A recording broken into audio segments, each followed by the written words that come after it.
What's going on, everyone? It's Trevor here for RSG, and you know what we're gonna do today? We are gonna take this machine here, benchmark some stuff, even though I know it's not got a clean slate, but we can still get what we need. We're gonna benchmark some stuff, and then we're gonna take out this precious 1070 and throw it in an old machine and see if we can get any bottleneck action. So if you wanna see what that's like, you know what you need to do? You need to stick around.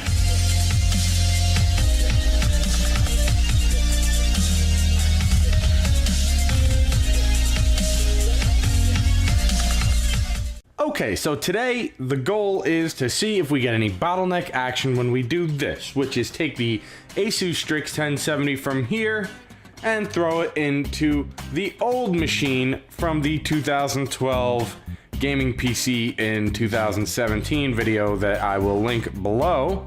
You can see that there, but you will also see it in here.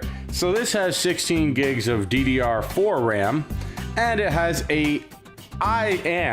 sorry for the grammar people out there, an i7 6700K, which I did not overclock, no need to, for me at least right at the moment. I will when I need to, don't judge me. Anyways, so we are going to take that 1070 and move it on into a machine with 16 gigs of DDR3 RAM, and it's going to be, I believe, Sandy Bridge, not 100% sure, but it's definitely back there, and it's an i5 3570K. That's right, we're gonna see if the i5 3570K will have any bottleneck issues with this. Let's see what the differences are in the benchmarks that we do. I think I'm really just gonna stick to like Metro Last Light and Heaven benchmark, and let's just really see if we get any bottleneck action. Who knows? Maybe that i5 is just still pumping on away. But I guess you'll just have to stick around and find out, won't you?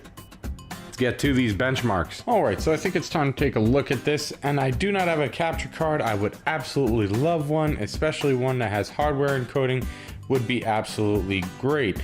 But for right now, we'll just use the camera. So let's take a look at some of the stuff we have. We have a 1920 by 1080. We have a very high quality, which is the best you can do.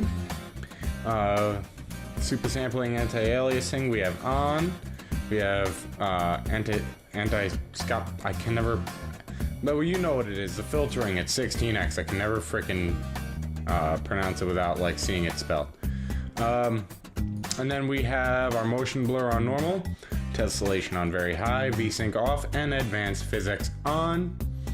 And let's take a look. We're just going to do as just one scene, and we'll do one run.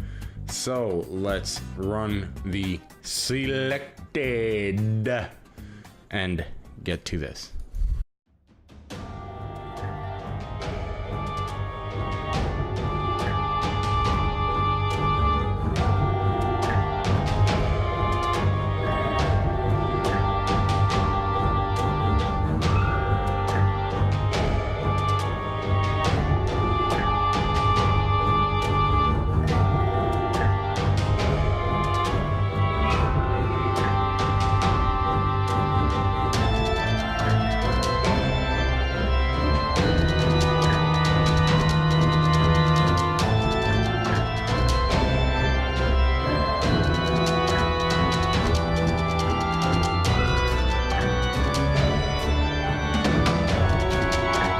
Alright, so here we have Heaven benchmark, and we are going to put everything on as high as it can really go. Multi-monitor disable, we don't need that. Okay, we're gonna see how it runs on 1080 full screen. Let's run it, and let's benchmark it, because we are running it on as high performance as we possibly can when it comes to the benchmark utility. So let's see what it can really achieve, and then let's see what happens when we move it to the 3570K.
Okay, so on this I decided that I'm going to run a custom, but I left it all the same as what it wanted. I only wanted to change it from MSAA to FXAA, and I just wanted to leave it as simple as possible where I'm not influencing anything, not changing anything from the Firestrike test, and I think that's how we want to do it. We're not going to put the demo on, so let's run the Firestrike test. We're going to do this on both machines, and let's see how they fare.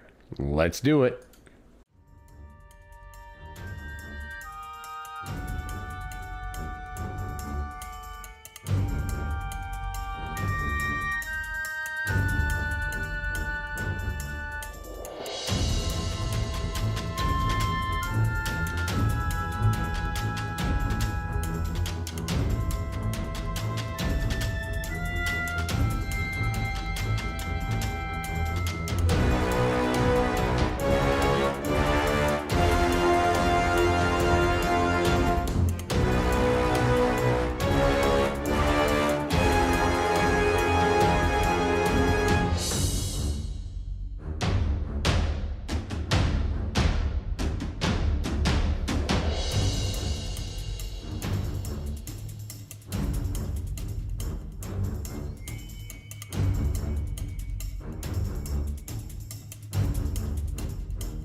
So the results are in, and what do we have? Well, we have basically across the board all the same.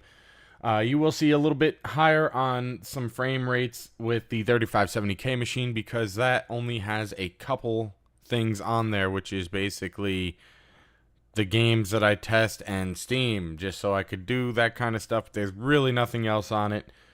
And the 6700K is my daily driver and what I am editing on right now. But if we look across everything, it's basically all the same, especially in Heaven Benchmark, where really there was nothing truly affected. But if we look over at Metro Last Light, where that is a game, it's nice to have a good combination of both CPU and GPU, you will see that on the max frame rate, even though the minimum and max frame rates are basically blips, in a sense, that happen within each time you run it, but it happens every time. But you will see that the max frame rate on the 3570K was limited to 140, and the max was 243 on the 6700K, and that right there would be the only bottleneck that I saw. Is it anything that I would concern myself with? Not really, because if you're going to be playing with high settings on most of those games anyways, you're really not going to have much of an issue. What it is nice is something like The Witcher 3, where having a combination of both CPU and GPU power will make a very fluid game experience. Now, the other thing I've also checked was a program online to just see what the bottleneck versus your CPU and GPU, and they said about 14%. And I can imagine that's probably about right. Now, if we look at Firestrike, that's the last one we did. The only real difference that you'll see is the physics test, which we can imagine why, because of a different and not as strong processor. And it's very simple to understand. So that really is what I've come to see as all of my test results. If maybe you think something would change, maybe I could rerun some tests, but from what I see, your normal gaming experience should not really be changed much by having 3570K, even in this day and age, with a GTX 1070. But I think that really wraps up this video. I hope you all liked it. If you did like it, make sure you like. If you dislike, you can hit that comment, favorite, share, subscribe. Subscribe's a big one. You can hit that little bell thing down there to make sure you see all my videos. But for all those who like watching my videos, I'll see you next time.